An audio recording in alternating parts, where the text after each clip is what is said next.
Hello friends, welcome back to our channel. आज जो है हम सामान्य ज्ञान जो प्रश्न हैं 10 प्रश्न देखेंगे। चलिए प्रश्न देखते हैं। यदि आपके प्रश्न दोस्तों 10 में से 10 सही होते हैं तो कमेंट बॉक्स में जरूर बताइएगा। यदि नहीं होते हैं तब भी आप बताइएगा कौन से प्रश्न कठिन लगे, कौन से गलत लगे, क्लास कैसी लगी यह भी बताइएगा। चलिए क्लास की शुरुआत करते हैं। पहला प्रश्न है आपके सामने। इससे पहले यदि अभी तक आपने हमारे चैनल को सब्सक्राइब नहीं किया है तो प्लीज फ्रेंड्स से चैनल सब्सक्राइब कर लीजिएगा, वीडियो को लाइक भी कर लीजिएगा। चलिए आपके सामने पहला प्रश्न है कि भाषा के आधार पर गठित होने वाला पहला राज्य कौन सा है। दोस्तों, भाषा के आधार पर गठित होने वाले पहले राज्यों में जो सही उत्तर है आपको कमेंट करना है।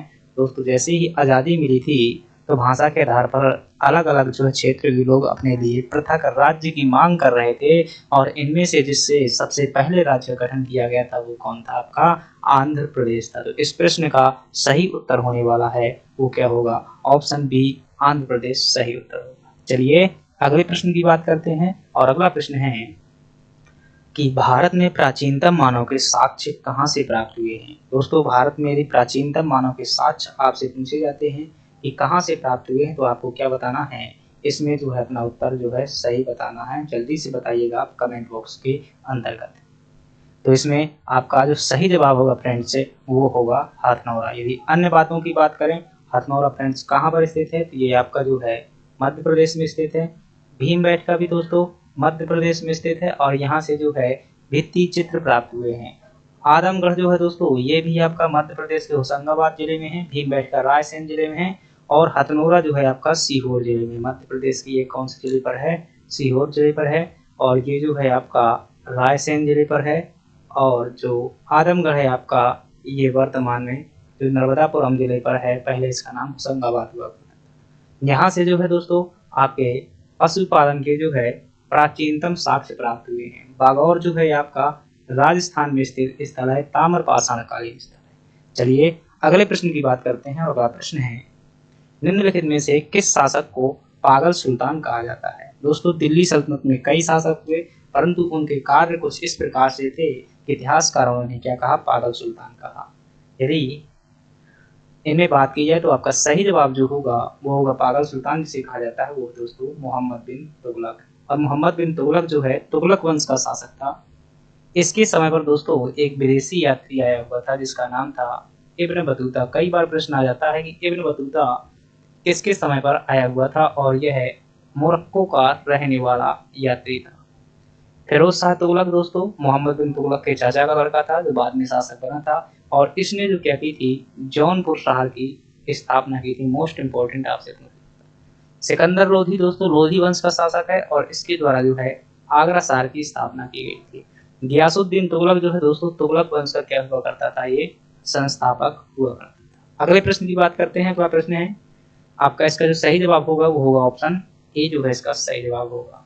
अगली बात करें, अगला प्रश्न है आपके सामने कि दिल्ली से पहले भारत की राजधानी क्या हुआ करती थी। दोस्तों, मुगलों के समय पर दिल्ली भारत की राजधानी रही है, परंतु जैसे ही अंग्रेज भारत में आए तो उन्होंने अपनी राजधानी का केंद्र किसे बनाया?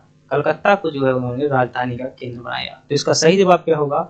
ऑप्शन सी जो है इसका सही जवाब होने वाला है। थोड़ी सी बात करें, चेन्नई दोस्तों ये तमिलनाडु की क्या है? राजधानी है। और मुंबई बात करें ये आपका महाराष्ट्र राज्य में जो है स्थित है मुंबई। और भारत की औद्योगिक राजधानी के रूप में किसे जाना जाता है? मुंबई को जाना जाता है। कलकत्ता की बात करें दोस्तों ये आपका वेस्ट बंगाल में पड़ता है। और हैदराबाद की बात करें ये दोस्तों वर्तमान में तेलंगाना की क्या है? ये राजधानी है। और हैदराबाद में जो है निजाम शासक हुआ करते थे, इतिहास में निजाम भी पढ़ेंगे। चलिए अगला प्रश्न देखते हैं। अगला प्रश्न है आपके सामने कि मानव वीर्य का पीएच मान कितना होता है। दोस्तों, आपसे अगर पूछा जाए कि दूध है, वीर्य, मूत्र, लार, इनके पीएच मान कितना होता है, तो दोस्तों इन सभी का पीएच मान जो है कितना होता है? 6.4 से लगाकर 6.8 के बीच में होता है। तो आपको याद रखना है टेंस के आसपास कौन सा दिखाई देता है आपका? तो वीर्य का जो पीएच मान होगा आपका सही जवाब होगा ऑप्शन सी होगा। पीएच मान की दोस्तों बात करें, पीएच स्केल की खोज किसने की थी? एक वैज्ञानिक थे जिसका नाम था सोरेंसस। सोरेंसस द्वारा जो है इसकी खोज की गई थी। इसमें जो पीएच स्केल में दोस्तों 1 से लेकर 14 तक के मान होते हैं। इसमें जो है 7 क्या होता है, न्यूट्रल होता है यानी कि उदासीन होता है। 7 से ज़्यादा होते हैं वो क्या होते हैं, आपके क्षारीय होते हैं। और जो 7 से कम होते हैं वो क्या होते हैं, अम्लीय होते हैं। चलिए अगले प्रश्न की बात करते हैं और अगला प्रश्न है आपका, इसका जो उत्तर हो जाएगा ऑप्शन सी। अगला प्रश्न है आपके सामने कि निम्नलिखित में से कौन साइमन कमीशन के भारत आगमन के समय जो है अंग्रेजों का सहयोगी था। दोस्तों साइमन कमीशन की बात करें तो यह जो है आपका नवंबर 1927 में इसका गठन किया गया था। 1928 में यह जो है भारत आया हुआ था। क्यों आया हुआ था, भारत में जो है संविधान का निर्माण किया जा सके इसलिए भारत में आया हुआ था। परंतु जैसे ही भारत में आया तो इसका क्या किया गया, विरोध किया गया। पूरे भारतीयों ने इसका विरोध किया। इसी का विरोध करते समय दोस्तों लाहौर में लाला लाजपत राय जी की क्या लग गई थी, लाठी लग गई थी और उनकी मृत्यु हो गई थी 1928 में। जवाहरलाल नेहरू की बात करें दोस्तों, इन्होंने जो है लखनऊ में क्या किया था, विद्रोह किया था, मतलब इसके खिलाफ विरोध किया था। और महात्मा गांधी दोस्तों तो इसके विरोधी थे, पूरी की पूरी कांग्रेस विरोधी थी। परंतु इसमें जो बाबा साहब आम्बेडकर थे वो जो है साइमन कमीशन जो कमेटी हुआ करती थी उसके सचिव के रूप में थे। अर्थात यही जो है आपके जो है इसका सही जवाब हो जाएगा। तो इसका सही उत्तर क्या हो जाएगा, आपका ऑप्शन नहीं लिखा हुआ है लेकिन फिर भी आपका ऑप्शन जो है सी सही है। अगला प्रश्न है बाबा साहब भीमराव अंबेडकर को किस ब्राह्मण शिक्षक ने अपना सरनाम अंबेडकर दिया था। तो इनका दोस्तों जो पहले सरनाम हुआ करता था, जहां तक मुझे याद है तो सतपाल हुआ करता था, सतपाल। और बाद में जो है चूंकि आप जानते हैं कि भारत में जाति आधारित व्यवस्था काफी चलती थी तो काफी तरीके से मतलब अलग अलग तरीके से आलोचनाएं की जाती रही होंगी। तो एक शिक्षक थे जो मतलब वास्तविकता को जानते थे, योग्यता को उन्होंने पहचाना और इसी योग्यता की पहचान के कारण जो है इनका जो उपनाम हुआ करता था अम्बेडकर, वो क्या दे दिया गया, इनको अम्बेडकर दिया गया। वो शिक्षक का नाम क्या था दोस्तों, वो शिक्षक थे महादेव अम्बेडकर जो है वो शिक्षक थे और इन्होंने अम्बेडकर अपना नाम जो है उन्हें सरनेम दिया था। चलिए तो अगर बात करें दोस्तों अम्बेडकर जी की, भीमराव अम्बेडकर जो हैं इनके बारे में 2-3 बातें ध्यान रखिएगा। इन्हें भारतीय संविधान का क्या कहा जाता है, जनक कहा जाता है। इन्होंने जो है 1927 में अछूतों को समान मतलब सार्वजनिक स्थल पर पानी दिलवाने के लिए जो है क्या किया था, महाड़ सत्याग्रह किया हुआ था, महाड़ सत्याग्रह किया था। इसके अलावा इनके दोस्तों बहुत से कार्य, वेटिंग फॉर वीजा इनकी आत्मकथा है। खैर वो गहराई वाली बातें हैं, खैर यहाँ सामान्य इतना ही रहेगा। अगली बात करते हैं, इसका सही जवाब हो जाएगा ऑप्शन ए।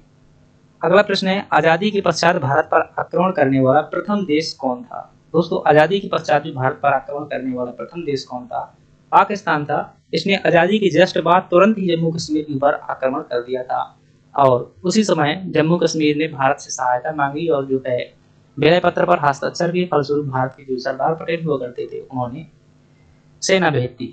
चीन ने बात करें दोस्तों, इसने जो है 1962 में आक्रमण किया था। पाकिस्तान ने तो तुरंत ही 47 में किया था, फिर 65 में किया था, फिर 71 में किया है, 99 में किया है और सभी युद्धों में आपको जानकर हैरानी होगी जो है इसकी पराजय ही हुई है पाकिस्तान की। दोस्तों बांग्लादेश पहले पाकिस्तान का हिस्सा हुआ करता था। 1971 में इंदिरा गांधी के समय पर इसे आजाद करवाया गया था। श्रीलंका ने भारत पर कभी आक्रमण नहीं किया है। अगले प्रश्न की बात करते हैं, इसका सही जवाब हो जाएगा ऑप्शन बी। अगला प्रश्न है कि भारत के किस प्रधानमंत्री की जो मृत्यु है भारत से बाहर हुई थी। तो दोस्तों जवाहरलाल नेहरू की भारत में हुई थी, इंदिरा गांधी की भारत में हुई थी, लाल बहादुर शास्त्री की मृत्यु जो है दोस्तों ये आपकी ताशकंद में हुई थी। और यह ताशकंद जो है उस समय सोवियत संघ रूस के अंदर पड़ा करता था। ये 1966 की बात है, 66 में इनकी मृत्यु हो गई थी रहस्यमयी तरीके से। चौधरी चरण सिंह भारत के प्रधानमंत्री रहे हैं। इन्हें जो है किसान नेता के रूप में भी जाना जाता है। जवाहरलाल नेहरू की बात करें दोस्तों देश के प्रथम प्रधानमंत्री थे। इंदिरा गांधी जो है दोस्तों लाल बहादुर शास्त्री के बाद जो है प्रधानमंत्री बनी थी, सबसे खतरनाक प्रधानमंत्री के रूप में जाना जाता है। चलिए और आपसे पूछे शायद कि जय जवान जय किसान का नारा किसने दिया था, तो उसका जवाब क्या होगा, लाल बहादुर शास्त्री ने दिया था जय जवान जय किसान का नारा। निम्न में से प्रधानमंत्री को मतलब वो कौन से प्रधानमंत्री जिन्हें भारत का सबसे खतरनाक प्रधानमंत्री कहा जाता है। जवाहरलाल नेहरू दोस्तों ठीक है वो नॉर्मल ही थे, प्रथम प्रधानमंत्री रहे हैं देश के और 3 बार पीएम जो रहे हैं। अटल बिहारी वाजपेयी दोस्तों ये भी 3 बार पीएम रहे हैं। इनके समय पर दूसरा परमाणु परीक्षण किया गया था। इंदिरा गांधी सबसे खतरनाक प्रधानमंत्री थी। इनके समय जो है बहुत से कार्य किए गए थे, जैसे कि चाहे वो आपका प्रथम परमाणु परीक्षण हो, प्रथम परमाणु परीक्षण 1974 में, चाहे वो सिखों पर जो कार्यवाही हो, चाहे वो 1971 में जो है बांग्लादेश की आज़ादी हो, ये सभी कार्य इंदिरा गांधी के समय पर किए गए थे। और यदि उनका आपने राजनीतिक इतिहास पढ़ा हुआ है तो आपको निश्चित रूप से पता होगा, बहुत खतरनाक प्रधानमंत्री थी, मतलब कि एक शक्तिशाली प्रधानमंत्री थी, सभी देश को नचा दिया था। नरेंद्र मोदी दोस्तों 3 बार पीएम बन चुके हैं, 2014 से लगातार पीएम हैं। तो इस प्रकार से फ्रेंड्स हमने क्या देखे, 10 महत्वपूर्ण देखे। आपने जो है कितने प्रश्न सही किए कमेंट बॉक्स में जरूर बताइएगा। यदि आपको क्लास अच्छी लगी है तो चैनल को लाइक करके सब्सक्राइब कर दीजिएगा। धन्यवाद। ये हमारी क्या हो जाएगी, मेहनत हो जाएगी।